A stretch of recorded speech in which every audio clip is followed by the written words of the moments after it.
दोस्तों, अगर आप एक सीनियर सिटीजन है या फिर अगर आप एक पेंशनर है तो कैसे ओल्ड टैक्स रिजिम में 8 ऐसे डिडक्शन है जिसका फायदा आप ले सकते हैं अपनी टैक्स लायबिलिटी को कम करने के लिए। फाइनेंशियल ईयर 23-24 असेसमेंट ईयर 24-25 की इनकम टैक्स रिटर्न में यानी 2024 में अगर आप अपनी इनकम टैक्स रिटर्न भरते हैं तो ऐसे कौन से 8 तरीके हैं जिससे आप टैक्स की छूट ले सकते हैं। अगर आपको पेंशन इनकम हो रही हो, फिक्स डिपॉजिट की इनकम हो रही हो, रेंट इनकम अगर हो रही हो, एक्टिव इनकम हो या पैसिव इनकम हो, आप उस पर बेनिफिट ले सकते हैं। अपनी इनकम टैक्स लायबिलिटी को कैसे कम कर सकते हैं, किन किन डिडक्शन का फायदा आपको मिल सकता है। जो भी सीनियर सिटीजन है जिनके 60 साल से ज्यादा है, जो भी पेंशनर है जिनको पेंशन इनकम मिलती है, उनके लिए भी ये बेनिफिट दिया गया है। तो दोस्तों, आज का वीडियो आप सभी के लिए बहुत ज्यादा इंपॉर्टेंट है। चैनल पे नए तो सब्सक्राइब कर लीजिए और बेल आइकन पे ऑल नोटिफिकेशन पे क्लिक कर लीजिए ताकि आपको आने वाले सभी नोटिफिकेशन रिगार्डिंग हमारे वीडियोस रेगुलरली मिलते रहे। आइए स्टार्ट करते अपने आज के वीडियो को बिना देरी करते हुए।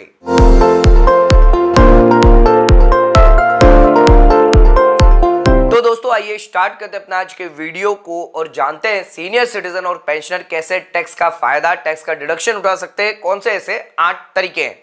सबसे पहला पॉइंट हमारा जो आता है, जो सीनियर सिटीजन और ज्यादातर जो पेंशनर है, रिटायर्ड पेंशनर है, जो निवेश करते हैं वो है senior citizen saving scheme. Senior citizen saving scheme में आपको 8.2% पर एनम के हिसाब से ब्याज दिया जाता है। मैक्सिमम आप 30 लाख रुपए तक इसमें निवेश कर सकते हैं। क्वार्टर वाइज आपको इंटरेस्ट दिया जाता है, मार्च महीने में, जून महीने में, सितंबर महीने में, दिसंबर मंथ के अंदर। इसके अलावा अगर आपकी एज जो है वो 60 साल से क्रॉस होनी चाहिए, तभी सीनियर सिटीजन सेविंग स्कीम में आप निवेश कर सकते हैं। अगर आप सिविलियन डिफेंस के एम्प्लॉय है तो उसके इसमें 55 साल और 50 साल का भी क्राइटेरिया दिया गया है। जो भी इंटरेस्ट आपको दिया जाएगा 8.2% की रेट के हिसाब से, वो जनवरी से लेकर मार्च के क्वार्टर के अंदर अभी फिलहाल आपको मिल रहा है। दोस्तों, इसके अलावा इसकी मैच्योरिटी पीरियड 5 साल की रखी गई है और जितना भी आप इन्वेस्टमेंट करेंगे, 30 लाख आप इन्वेस्टमेंट कर रहे हैं तो उसके इसमें 1.5 लाख रुपए तक का ही आपको बेनिफिट दिया जाएगा। अगर एक साल में आपने 30 लाख रुपए जमा कर दिए तो उसके इसमें 1.5 लाख मिलेगा, लेकिन हर साल अगर आप 1.5 लाख रुपया, कितने भी नंबर ऑफ अकाउंट इसमें आप खुलवा सकते हैं, तो 1.5 लाख रुपया अगर जितने साल भी आप करेंगे, 30 लाख तक जितने भी साल तक आप करेंगे, तो उसके इसमें हर साल आपको एटीसी का बेनिफिट 1.5 लाख रुपए तक का दिया जाएगा। तो ध्यान रखिएगा, सीनियर सिटीजन सेविंग स्कीम में अगर आप निवेश करते हैं तो सेक्शन 80C के तहत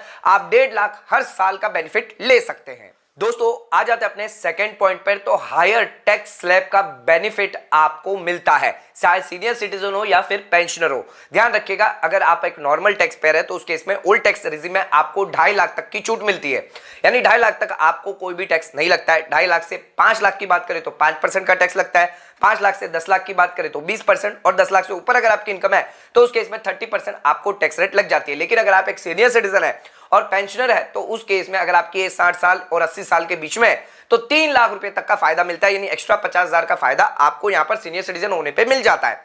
अब 3 लाख तक आपको कोई भी टैक्स नहीं देना है, निल आपका टैक्स रहेगा। 3 लाख से 5 लाख की बात करें तो 5% की रेट के हिसाब से यानी 10,000 आपका टैक्स निकल के आ जाता है। इसके अलावा 5 लाख से अगर 10 लाख की बात करें 20% तो 1 लाख रुपए का टैक्स बनता है, यानी 10 लाख तक की इनकम पर आपको 1,10,000 तक का टैक्स देना है। और 10 लाख से ऊपर अगर आपकी इनकम जाती है तो उसके इसमें 30% आपको टैक्स रेट लग जाएगा।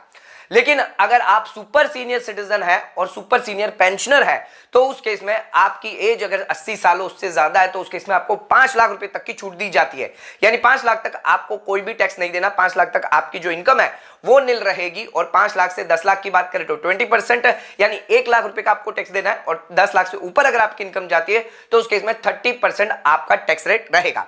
दोस्तों, न्यू टैक्स रिजिम वालों के लिए बता दें, चाहे आप सीनियर सिटीजन हो या सुपर सीनियर सिटीजन हो, दोनों के लिमिट 3 लाख रुपए ही रखी गई है। इसके अलावा आपको 87A का रिबेट भी दिया जाता है। 5 लाख तक की इनकम पर ओल्ड टैक्स रिजिम में दिया जाता है, यानी 5 लाख तक की इनकम है, अगर आप सीनियर सिटीजन है 60 से 80 के अंदर भी है तो भी आपको फायदा दिया जाएगा। 10,000 रुपए तक का आपका जो टैक्स है वो माफ कर दिया जाएगा। इसके अलावा बात करते हैं न्यू टैक्स रिजिम में, तो 25,000 रुपए तक का टैक्स 7 लाख तक की इनकम पर आपको माफ होगा। 87A का रिबेट आप आसानी से क्लेम कर पाएंगे। दोस्तों, आ जाते हैं अपने थर्ड पॉइंट पे। तो स्टैंडर्ड डिडक्शन का बेनिफिट मिलता है। अगर आप एक सैलरीड एम्प्लॉयड है तो उस केस में आपको 50,000 तक की स्टैंडर्ड डिडक्शन की छूट मिल जाती है, चाहे आप ओल्ड टैक्स रिजिम हो या फिर न्यू टैक्स रिजिम हो। लेकिन यहां पर अगर आप सीनियर सिटीजन है और पेंशनर है तो उस केस में आप उसमें भी स्टैंडर्ड डिडक्शन का फायदा उठा सकते हैं। ध्यान रखिएगा, जो पेंशनर अभी भी एम्प्लॉयड नहीं है, अगर उनको पेंशन इनकम मिलती है तो उनकी पेंशन इनकम में से 50,000 सीधे सीधे स्टैंडर्ड डिडक्शन अलाउड कर दिया जाएगा। यानी उनकी जो टैक्स स्लैब है 5,87,000 रिबेट के बाद वो 5.5 लाख हो जाती है और न्यू टैक्स रिजिम में 7.5 लाख तक का आप बेनिफिट उठा सकते हैं। तो ध्यान रखिएगा, अगर आप एक सीनियर सिटीजन है, पेंशनर है, तो उस केस में आपको 50,000 का स्टैंडर्ड डिडक्शन का फायदा मिल जाता है। दोस्तों आ जाते हैं अपने फोर्थ पॉइंट पे। तो मेडिकल हेल्थ इंश्योरेंस पॉलिसी अगर आप लेते हैं सेक्शन 80D के तहत तो आप बेनिफिट उठा सकते हैं। अगर आप एक सीनियर सिटीजन है या फिर पेंशनर है, आप अपनी टैक्स लायबिलिटी को कम कर सकते हैं। कितना कम कर सकते हैं आइए जानते हैं। तो अगर आप खुद पर, अपने स्पाउस पर, डिपेंडेंट चिल्ड्रन पर लेते हैं तो उसके इसमें 25,000 का आपको फायदा दिया जाता है। लेकिन अगर आप और आपकी स्पाउस सीनियर सिटीजन है तो उसके इसमें 50,000 तक का आप डिडक्शन क्लेम कर सकते हैं। अगर आप अपने पेरेंट्स के नाम से हेल्थ इंश्योरेंस पॉलिसी लेते हैं तो 25,000 तक का डिडक्शन आप क्लेम कर पाएंगे। लेकिन अगर आपके पेरेंट्स रेसिडेंट है, सीनियर सिटीजन है, तो उसके इसमें 50,000 का बेनिफिट आपको दिया जाएगा। दोस्तों प्रिवेंटिव हेल्थ चेकअप के लिए 5,000 रुपए आप कैश में अलाउड किया गया। ये 5,000 आपको 25,000 और 50,000 की लिमिट के अंदर रखा गया है। ध्यान रखिएगा, इसके अलावा जो भी आप हेल्थ इंश्योरेंस पॉलिसी पर खर्चा करेंगे, हेल्थ इंश्योरेंस पॉलिसी लेंगे, तो वो आप कैश में नहीं कर सकते। बात करते हैं अगर आपके पेरेंट्स जो है, आपके पेरेंट्स हो गए, आप खुद हो गए, आपके स्पाउस अगर सीनियर सिटीजन है और मेडिकल हेल्थ इंश्योरेंस पॉलिसी नहीं लेते लेकिन मेडिकल खर्च करते, एक्सपेंडिचर करते, तो उसके इसमें 50,000 रुपए तक का बेनिफिट आप ले सकते हैं। लेकिन कंडीशन यही है कि आपकी स्पाउस, आपके पेरेंट्स जो है वो सीनियर सिटीजन होने चाहिए, रेसिडेंट होने चाहिए, उनकी कोई भी हेल्थ इंश्योरेंस पॉलिसी नहीं होनी चाहिए, तभी आप 50,000 का बेनिफिट ले पाएंगे। दोस्तों आ जाते हैं अब अपने फिफ्थ पॉइंट पे। तो सेक्शन 80TB के तहत आपको इंटरेस्ट ऑन डिपॉजिट पर फायदा मिलता है। अगर आप एक सीनियर सिटीजन है और अगर आपके 60 साल या उससे ज्यादा है, रेसिडेंट है, अगर आप एक पेंशनर है, तो उस केस में अगर आप डिपॉजिट करते हैं किसी भी बैंक के अंदर, पोस्ट ऑफिस के अंदर या कोऑपरेटिव बैंक के अंदर, चाहे आप फिक्स डिपॉजिट करवाते हो या फिर सेविंग अकाउंट अगर आपने खुलवाया है और जो बैंक है, पोस्ट ऑफिस है, वो आपको ब्याज दे रही है, तो जितना भी आपको ब्याज दे रही है उस पर मैक्सिमम आपको 50,000 की छूट मिल जाएगी।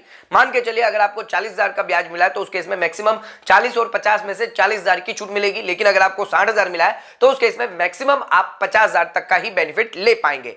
यह बेनिफिट उन लोगों को नहीं मिलेगा जो फर्म AOP BOI के अंदर पार्टनर है, मेंबर है और डिपॉजिट करते हैं, तो उस केस में उन्हें कोई बेनिफिट इंटरेस्ट ऑन डिपॉजिट पर सेक्शन 80TB के तहत नहीं दिया जाएगा। इसके अलावा 80TB का बेनिफिट सिर्फ आपको ओल्ड टैक्स रिजिम में मिलेगा, न्यू टैक्स रिजिम में इसका बेनिफिट अलाउड नहीं किया जाएगा। दोस्तों आ जाते अपने सिक्स्थ पॉइंट पे। तो अगर आप टैक्स सेविंग फिक्स डिपॉजिट करवाते, चाहे आप बैंक में करवाएं या फिर पोस्ट ऑफिस के अंदर, तो उस केस में सेक्शन 80C के तहत आपको 1.5 लाख तक की छूट मिल जाती है। यानी हर साल आपको 1.5 लाख का बेनिफिट मिलेगा। 10 साल तक अगर आप 1.5 लाख के फिक्स डिपॉजिट करवाते हैं, यानी टोटल 15 लाख के फिक्स डिपॉजिट आप होते तो हर 1.5 लाख पर यानी हर साल आपको 1.5 लाख का 80C में बेनिफिट दिया जाएगा। पोस्ट ऑफिस के अंदर 1 साल की, 2 साल की, 3 साल की, 5 साल की भी फिक्स डिपॉजिट रखी गई है, जिसके अंदर 1 साल में आपको 6.9% का ब्याज मिलता है।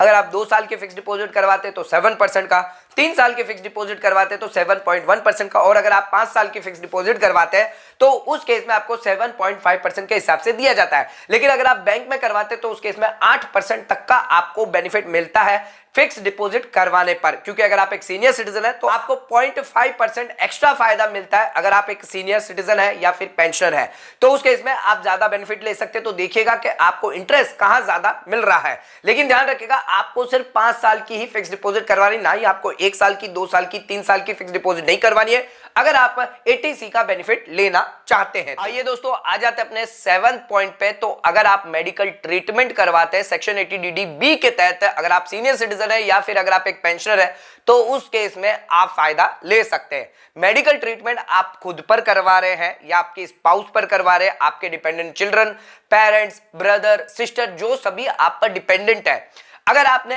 HUF खोल के रखी है और उस केस में अगर आपने फैमिली मेंबर्स है, जो भी HUF के जो मेंबर्स है, उनके लिए अगर मेडिकल ट्रीटमेंट अगर आप करवा रहे हैं तो उस केस में 1 लाख रुपए तक का आपको फायदा मिलेगा। अगर आप सीनियर सिटीजन है, रेसिडेंट है, आपकी एज 60 साल से ज्यादा है। इसके अलावा अगर आप नॉन सीनियर सिटीजन है तो उस केस में 40,000 का बेनिफिट ले सकते हैं, यानी जितना भी अमाउंट एक्चुअली आपने पेड किया है मेडिकल ट्रीटमेंट करवाने के लिए, और 1 लाख या 40,000 जो भी होगा उस वजह से जो भी लोअर होगा, यानी 1 लाख से कम अगर आपने पेमेंट किया, 80,000 किया है तो 80,000 का ही फायदा आपको मिलेगा। 1 लाख से ज्यादा 1,20,000 का अगर आपने पेमेंट किया है तो उस केस में 1 लाख का ही बेनिफिट आपको दिया जाएगा। लेकिन ध्यान रखिएगा 80DB के तहत सिर्फ उन लोगों को ही बेनिफिट दिया जाएगा जो प्रिस्क्रिप्शन लेके आएंगे न्यूरोलॉजिस्ट, इम्यूनोलॉजिस्ट और अदर स्पेशलिस्ट है, और ये बेनिफिट आपको सिर्फ ओल्ड टैक्स रिजिम में ही दिया जाएगा। दोस्तों आ जाते हैं अपने 8 और आखिरी पॉइंट पे। तो अगर आप नेशनल सेविंग सर्टिफिकेट में निवेश करते हैं, पब्लिक प्रोविडेंट फंड अकाउंट खुलवाते हैं यानी पीपीएफ अकाउंट और एनएससी में निवेश करते हैं, तो सेक्शन 80C के तहत आपको 1.5 लाख की छूट दी जाती है।